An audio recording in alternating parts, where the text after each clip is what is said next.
The following is a presentation of the Eagles Sports Network.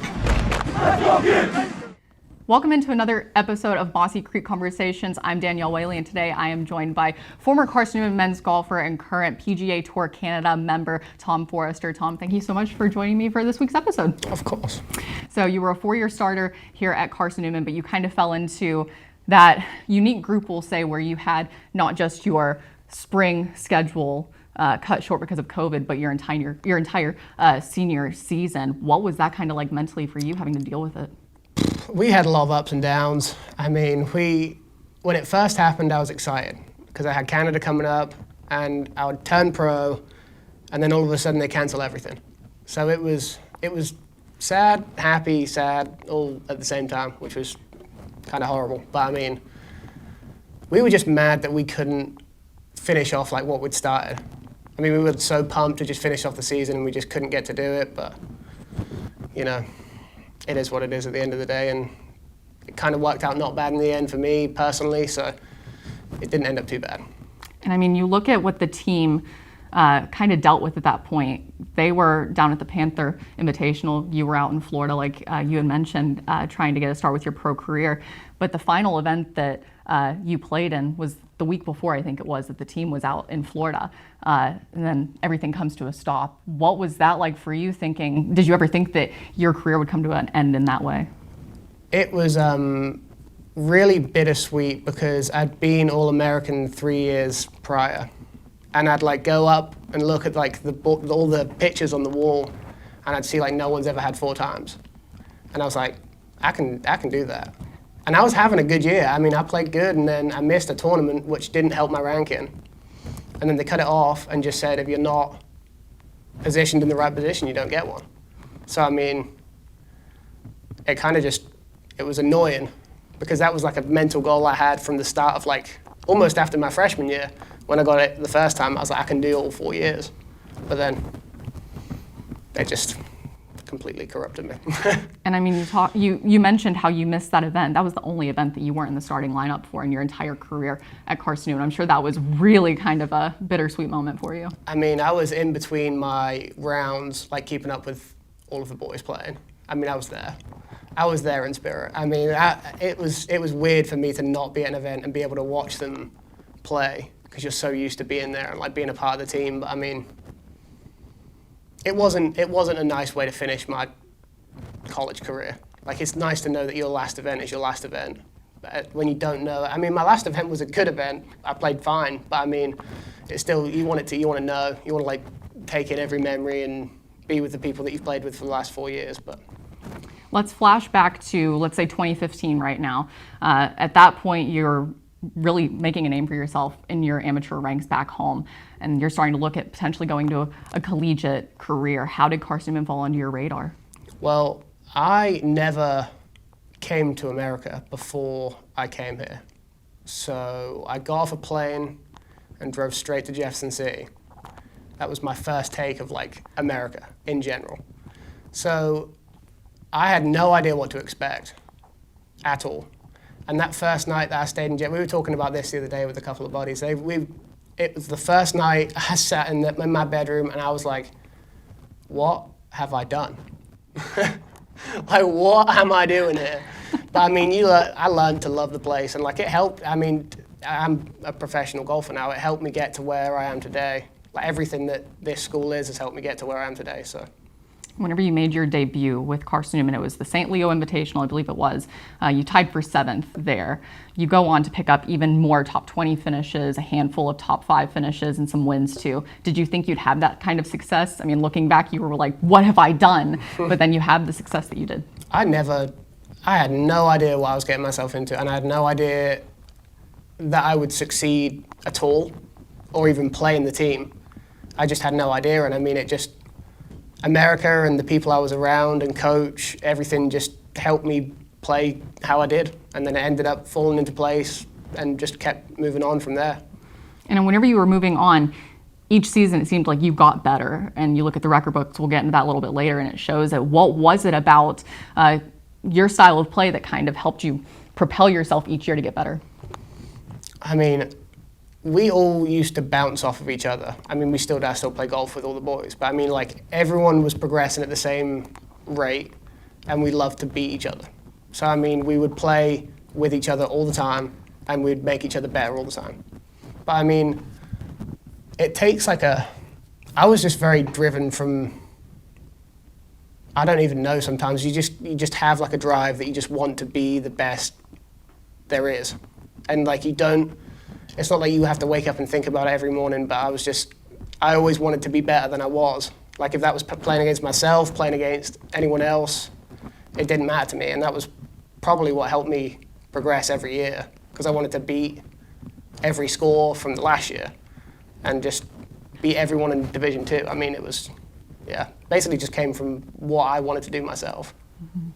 And in your last 3 seasons, you picked up all 4 of the wins that you saw in your college career. And you look at the North Georgia Invitational, you notched the second lowest 54-hole total in conference history. Whenever you look back at all the events that you played in individually, even going to the final for the NCAA in 2018, is there still an event that stands out to you or a performance that stands out where you think that was probably some of my best work? The tournament at Sevierville, my first win. I wanted to beat Jake, because Jake won it the year before, and I couldn't stand it. He beat me by 2 shots, and that was terrible. So I had to go out and beat him. But I mean, I played solid, and you never know how you're going to deal with pressure until you get into certain specific places. And I mean, I knew I was in the lead going into the last couple holes, and like my swing my head just took over. Like I didn't think about my golf shots anymore, and I birdied 2 or 3 out of my last 5 holes. And I mean, it was just, that's when I felt like I could win more golf tournaments. I mean, I won again the conference championship. I think that was 2 tournaments after. But I mean, I felt like that spurred me on to make me feel like I can do almost anything to win a golf tournament. And you mentioned Sevierville. I think that's something that's unique about the Carson-Newman program. That is your home course, the Sevierville Golf Club. But each year, the event that you're talking about, the Bobby Nichols Intercollegiate, it's hosted by a Division I team. So you have all these D1 schools that are coming in, and you're playing them on your home turf. What's that kind of like for the team mentality, knowing that's kind of where you guys can really show your stuff? Oh, we know we can beat the brakes off them. That's the best thing. I mean, we know it's going to happen, and that's fantastic. It's good for team morale, but we know we're better than these other teams. We're a fantastic Division II school. We can play against pretty much anyone and play well against them. So it was just fun just beating the brakes off Division I teams. I love the confidence. I mean, that's nothing new with you. I feel like you really show yourself on the course and off the course. But now I want to delve into what I would say would make you the most confident. It's the Forster file, as I call it. So we're going to delve into the record books for a moment, if you will let me. Brilliant. You finished your career as the first player in program history to be named an all-conference first-team selection 4 times. You went 3 straight years with all-region and all-American honors like you had talked about. You hold the best career scoring average in program history with a 71.8, and you took over the top 4 spots on the program's single-season scoring average, improving each year that you were here. How does that success come about, and did you expect to really put your name into the record books like that? Not at all. I had no idea. I just guess I didn't know. When I was in England, I never knew I was good at golf. I always thought I was just an average person at golf, and then I came to America and just kind of everyone helped me know that I could play golf. You know what I'm saying? Mm-hmm. It was very weird. It was a weird, especially coach, because the way coach would treat me and tell me that I could do this and do that, I could go in and play like I could, but I never thought about scoring averages or anything like that. It was just, I would go into every tournament trying to win, and then whatever happened, whatever came after it was just whatever happened. Sure, and your final award came in April with the conference accolades, and we didn't get to have our usual sit down where we talk about the season up until that point and everything. So we're going to take a moment and kind of go into that. Take us back to April where you would have gotten that award and just have the interview that we didn't get to have. So for you, Tom, what did it mean to you to be named one of the best in the league for 4 straight seasons? I mean, it means a lot. You played with so many good players, and to be named in the first team for your conference is awesome. I mean, it was brilliant.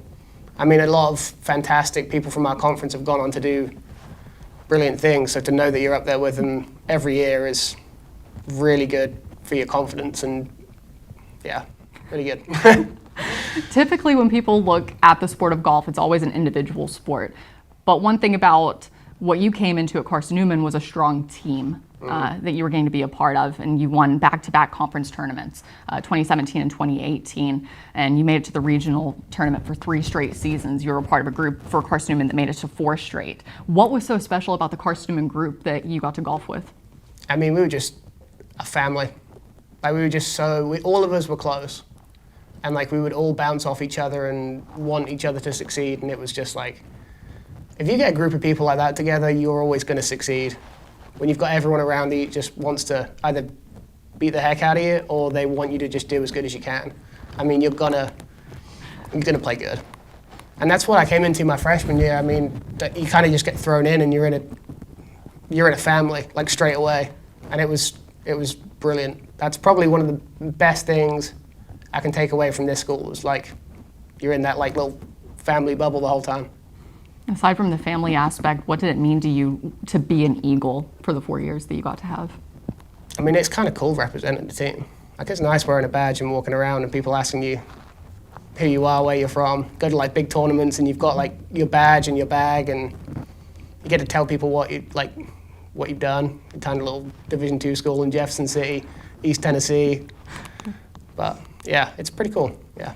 Whenever you came to Carson-Newman, I feel like you kind of already had a track record for yourself in terms of the tournaments that you played back home, trying to get yourself up into the national rankings, international rankings, world rankings, what have you, with all the tournaments that you did get to play in. Whenever you look at the experience that you had before you came to Carson-Newman and the experience that you had here with all the events that you played in, how do you think that kind of set you up for the professional level that you're getting to be at now?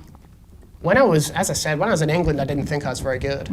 So I always wanted to be a pro. Everyone wants to be the best they can be. But I mean, coming here and playing in the tournaments that I did and get the backing from everyone that I did, that's what made me know I could turn pro. And like, I knew from I always wanted to, but from sort of sophomore year onwards, after my first couple wins, I was like, if I can do this now, I can turn pro and do it, and I can make some money doing it. Whenever you look around East Tennessee, there are quite a few golf communities. We talked about the Sevierville Golf Club, but you look especially around Knoxville. There's a lot of golf courses with, even professionals that are living around in those areas. Even whenever you were in college, or now that you've had some time away, have you had any moments where you got to play alongside some of those pros or really get to learn from them? Yeah, it's been real cool. There's a lot of PGA Tour players, a lot of Korn Ferry players, a lot of like mini tour players that I've been able to play with. They kind of like have been able to shut me up a little bit because they'll beat my breaks in as well. But like, it's been good to get experience from like everyone that I've played with. I mean, playing with people like Scott Stallings is a PGA Tour player, and he's phenomenal. I mean, he beat my breaks in a couple of times, but playing with people like that's cool. It's a cool experience to be able to play with professional golfers that are that good and have that many accolades and be able to like go against them. It's fun. I'm having a good time trying to beat them. When you look at the year that has been, a lot of people have kind of had plans put aside because of COVID and just having to live in a global pandemic, especially with your senior year not getting to go through like you wanted to, like we had talked about. But in that time, you were fortunate enough that you could start your professional career. With the few events that you've had so far that you've played in, what's that transition been like for you? It's been interesting because I never used to think about anything but winning a golf tournament. But then when you go into golf tournaments and now you're playing for money, I'm like, don't miss this part, you're not going to get that $1,000. And it's weird, it's a different mentality to rather just go out and win the tournament, other than think, if I finish here, here, and here, I can win this amount of money and get to this stage.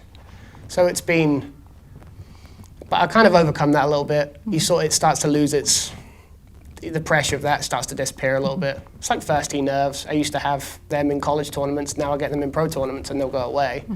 But like, it's been a big learning experience.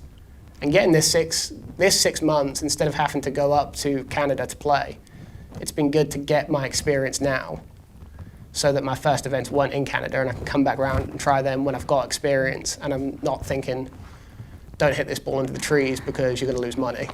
It's probably worked out in my benefit a little bit. Has there been a moment so far between, the qualifier that you had to play back in March to some of your most recent events where it's been a pinch me moment where you think, wow, I'm actually a professional now? Yeah, it's honestly that when I qualified for Canada, that was like a surreal feeling because you always think about doing it and then when it actually happens, you're like, I've just achieved that. Like, how on earth have I gone from this tiny little chubby 4-year-old kid that was swinging a plastic club to being in like PGA Tour Canada? And it was just, it was a really good feeling to get that. And then playing the tournament, and I mean, that difference to playing in these tournaments, I mean, I played in a Corn Ferry event just gone, and it was like the first tee nerves came back. And like, you don't think you're going to, it's like, it's just golf, just hit a golf ball. It's not hard, it's a little white ball, just hit it. But like, I was thinking, all things that can just go wrong. But naturally you do, and like stuff like that, it's a level that you get past. I mean, college was a level that I got past, and then turning pro, and then it will hopefully come eventually. When you look back at where you started at, we'll say with Carson-Newman and now starting your pro career, how do you think your game has really strengthened or evolved to this point? I mean, mentally a lot. I think different. I mean, I'm not afraid to just like try and shoot as low as I can. That's completely different. Physically, I've changed. My body's, I'm getting stronger and I can hit the ball further. I mean, my golf game's coming along. But I mean, it'd be interesting to go back and have like a little match between me now and freshman year Tom. How do you think that would go? It'd be a lot of fighting. Might be a couple fists thrown. I mean, a lot of swearing at each other. But if you got to have that competition with you now to you back then, where would you want it to happen? Where? Yeah, like what course? It's got to be Patriot Hills. Freshman year Tom had no idea how to play Patriot Hills. There's a bunch of trees in your way and like greens are sloping away all stupid and there's ponds in places ponds shouldn't be and trees in places trees shouldn't be. I'd wax myself if we went back there right now. And you talk about Patriot Hills having to get used to that. Overall from, coming up in England, getting used to the courses there and coming here, what was that transition like for you? And are you still having to face that transition now on the tour? I think it'd be different. It took me like probably 6 months to get used to it. Of like just pure dumb stuff on the golf course because I didn't know really what I was doing. But now I think if I went home, I think it would be that transition again. Like I'm so used to playing in America that it's my like home way of playing now rather than what it used to be. So I have to ask a very hard-hitting question. I've saved it towards the end of the show so we can go over this. You made your Corn Ferry debut like we had talked about. Out of all the people in the world you could have chose for a caddy, you chose Will Hurt. What was that like to have a former teammate on the bag with you for that debut experience? We had a good time. Yeah. I mean, Will was obviously the number one choice. Don't let anyone tell you different. He was definitely the number one choice, definitely the first person I called. And we just had a good time. It was cool because like you want to have that experience with someone else. And Jake Hedrick's dad was there. And his family's like followed me from the moment I got to America. So we had like a little gang of, like we can go through this experience together. And it was cool. It was really, there was some big names playing in it and I was just there messing around, doing my thing, topping golf balls on the range for fun and just, it was brilliant. We had a really good time, yeah. With how you look at how Will did in that tournament, will we see him again with you on the bag in a future tournament? No. Wow, a little bit of shade here? No, I'm kidding, maybe. I mean, he did a good job. Yeah. On a scale of 1 to 10, what do you give him? I give him like a solid 8. Yeah. He was good. I mean, we're testing out the waters. I've had Jake on the bag. Jake was good. I had Brady Childers on the bag. He was good. I mean, there's a lot of competition in the caddy field at the moment. And, we missed the cut. I mean, that's not good. Mm-hmm. Having your former teammates with you, though, for those experiences, how special does it make it where you can kind of just be back in your college days, it seems like, but you're just walking on a different course? I mean, yeah, we just mess around. Yeah. I mean, that's the whole, like, That was the most fun about playing at Carson-Newman with these boys. It's like we played in the conference championship when the first one we won when I was here, and we played in a 10-man 4-hole playoff. And I mean, we were just like completely messing around. Like coach, you could tell he was just pissed, just watching us just like mess around, do our own thing. But we won. I mean, that's just how we played, and like, that's the best. You're not nervous if you're messing around with just a bunch of friends. Mm-hmm. And it's fun to be out there doing the same thing like when I'm a pro, because why change it? I mean, it wasn't broken, so I mean, why change it? You're still early in your professional career, of course, but what are some goals that you're setting for yourself as you look ahead to what could be for the rest of your career? I mean, like natural progression through the tours. So PGA Tour eventually, but then go through Canada, go through Corn Ferry, and then go to the PGA Tour. This next year, I'd like to play in sort of 5 or 6 Corn Ferry Tour events, get a bit more experience in that field, then eventually go on to playing full-time on the tour and then hopefully get onto the PGA Tour.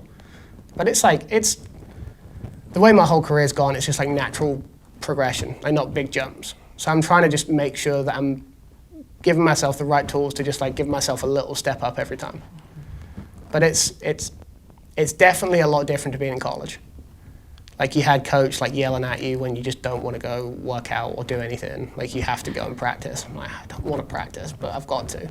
But now I'm like, I wake up whenever I want and I'll have to practice when I need to practice, which is a different mentality. It's a lot of days you just kind of sit in bed and you're like, nah, I'm a free agent. I'm just going to do nothing. Trying to make it easy on yourself. Yeah, a little bit.